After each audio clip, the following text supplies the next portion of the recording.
దోచుకోవడం దాచుకోవడంలో తేడా వచ్చేసరికి ఆ ఇద్దరు నాయకుల మధ్య పచ్చిగడ్డి వేయకుండానే భగ్గుమంటోంది.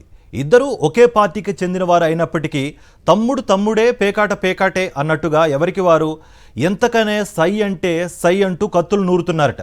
చంద్రబాబు ప్రోత్సాహంతో బీజేపీలోకి వెళ్లిన ఆ ఇద్దరు నేతల్లో ఒకరు ఎంపీగా గెలవగా మరొకరు ఎమ్మెల్యేగా గెలిచారు. మూడు పార్టీల కూటమి రాజకీయాల్లో భాగంగా ప్రజాప్రతినిధులయ్యారు. కూటమి పార్టీలు మూడు కలిసి పాలనలోకి వచ్చాయి. ఆ తర్వాతనే అసలు కథ మొదలైంది. ప్రజా సంక్షేమాన్ని మర్చిపోయి మేనిఫెస్టోను పక్కన పడేసి ఆధిపత్య రాజకీయాలతో కూటమి నేతలు బిజీగా ఉంటున్నారు. అడ్డగోలు సంపాదనల కోసం రెచ్చిపోతూ ఆ నేతలు గొడవ పడుతున్న తీరును చూసి ప్రజలు చేదరించుకుంటున్నారు. ఈయన పేరు ఆదినారాయణ రెడ్డి. చంద్రబాబు ప్రోత్సాహంతో బీజేపీలో చేరిన నాయకుడు. కూటమి పార్టీల పొత్తులో భాగంగా బీజేపీ తరపున జమ్మలమడుగు అసెంబ్లీ నియోజకవర్గ సీటు సంపాదించుకొని ఎమ్మెల్యే అయ్యారు. ఈయన పేరు సీఎం రమేష్. చంద్రబాబు అండదండలతో పక్కా ప్రణాళికతో బీజేపీలో చేరారు. కూటమి పార్టీల పొత్తు వ్యూహాల్లో భాగంగా బీజేపీ తరపున ఎంపీ సీటు దక్కించుకొని ఎంపీ అయ్యారు. ఇద్దరూ చంద్రబాబు మనుషులే, ఇద్దరూ బీజేపీ నేతలే. నిజం చెప్పాలంటే మొదటి నుంచి ఆదినారాయణ రెడ్డి, సీఎం రమేష్లు కలిసే తిరిగారు. చంద్రబాబు కనుసన్నల్లో వైఎస్ఆర్ జిల్లాలో వీళ్ళిద్దరూ పావులు కదిపేవారు, కీలక నిర్ణయాలు తీసుకునేవారు. గతంలో వైఎస్ఆర్సీపీ నేత వైఎస్ వివేకానందరెడ్డి స్థానిక సంస్థల ఎమ్మెల్సీ ఎన్నికల్లో ఓడిపోవడంలో వీరిద్దరిది కీలక పాత్ర. చంద్రబాబు ప్రోత్సాహంతో వీరు నడిపిన క్యాంపు రాజకీయాల కారణంగా వివేకానందరెడ్డి ఓటమి రుచి చూడవలసి వచ్చింది. తదనంతర రాజకీయ పరిణామాల్లో బలహీనపడిన టీడీపీని బతికించుకోవడం కోసం ఈ ఇద్దరూ కలిసే బీజేపీ తీర్థం పుచ్చుకున్నారు. చంద్రబాబు కుట్ర రాజకీయాల్లో భాగంగా కాషాయ దళంలో చేరారు. దిగజారుడు రాజకీయాల్లో ఎక్కడా తగ్గకుండా ముందుకు సాగుతున్నారు. కాలం ఒకేలా ఉండదు. మొన్నటిదాకా స్నేహంగా ఉన్న ఈ ఇద్దరి మధ్య ఇప్పుడు పచ్చగడ్డి వేయకుండానే భగ్గుమంటుంది. ఇద్దరి మధ్య పరోక్షంగా ఉన్న అభిప్రాయ భేదాలు ప్రత్యక్ష పోరాటానికి దారితీశాయి. మొన్నటిదాకా ఉన్న కోల్డ్ వార్ రియల్ వార్ గా మారింది.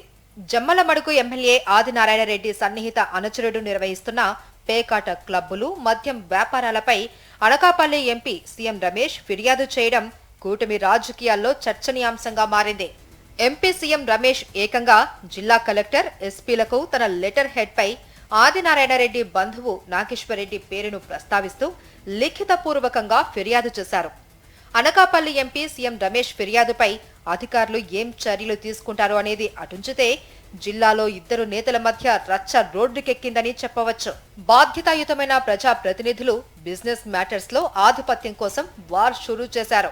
MP CM Ramesh MLA Adinarayana రెడ్డిపై నేరుగానే యుద్ధం ప్రకటించినట్లయింది. ఇద్దరు బీజేపీ నేతలు ఒకరిపై ఒకరు కత్తులు నూరుకుంటున్నారు. దీనికి కారణం Adani hydro power plant sub contract విషయంలో వచ్చిన గొడవలేనని బీజేపీ వర్గాల నుంచి అందుతున్న సమాచారం. Adani hydro power plant sub contract పనులు జమ్మలమడుగు నియోజకవర్గంలో జరుగుతున్నాయి. ఈ సబ్ కాంట్రాక్ట్ పనులను అనకాపల్లి ఎంపీ సీఎం రమేష్ కి చెందిన రిత్విక్ కన్స్ట్రక్షన్ చేపట్టింది. అదే ఆదినారాయణ రెడ్డి ఆగ్రహానికి కారణమని తెలుస్తోంది. జమ్మలమడుగు నియోజకవర్గంలో కాంట్రాక్టులు చేస్తే వాటిని తామే చేయాలి తప్ప ఇతరులకు ఆ ఛాన్స్ లేదు అని ఆదినారాయణ రెడ్డి అంటున్నారట. ఆ పనులు చేసేది ఎంపీ సీఎం రమేష్ అయినా ఇంకెవరైనా ఒప్పుకునేది లేదు అని ఆదినారాయణ రెడ్డి తెగేసి చెబుతున్నారట. ఈ నేపథ్యంలో ఎమ్మెల్యే ఆది మనుషులు అదానీ ప్లాంట్లోకి చొరబడి అక్కడ కనిపించిన వస్తువునలా ధ్వంసం చేశారు. దీనిపై అప్పట్లో అదానీ కంపెనీ ప్రతినిధులు స్థానిక పోలీసులకు ఫిర్యాదు చేసినా ఫలితం లేకుండా పోయిందని సమాచారం. దీంతో ఎమ్మెల్యే ఆదినారాయణ రెడ్డిపై సీఎం రమేష్ ప్రత్యక్ష యుద్ధాన్ని ప్రకటించేశారని అనుకుంటున్నారు. నువ్వా నేనా అనేది తేల్చుకుందాం అనే స్థాయికి పరిస్థితి వెళ్లిపోయిందని మాట్లాడుకుంటున్నారు.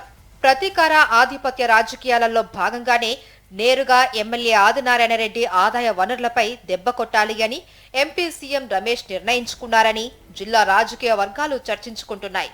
ఇందులో భాగంగానే ఆయన మొదటగా ఆదినారాయణ రెడ్డి కీలక అనుచరుని దందాలపై స్వయంగా ఫిర్యాదు చేశారని అంటున్నారు. ఈ నేపథ్యంలో ఎంపీ సీఎం రమేష్ తాజా వ్యూహానికి ఎమ్మెల్యే ఆదినారాయణ రెడ్డి ఎలా స్పందిస్తాడో వేచి చూడాల్సిందే.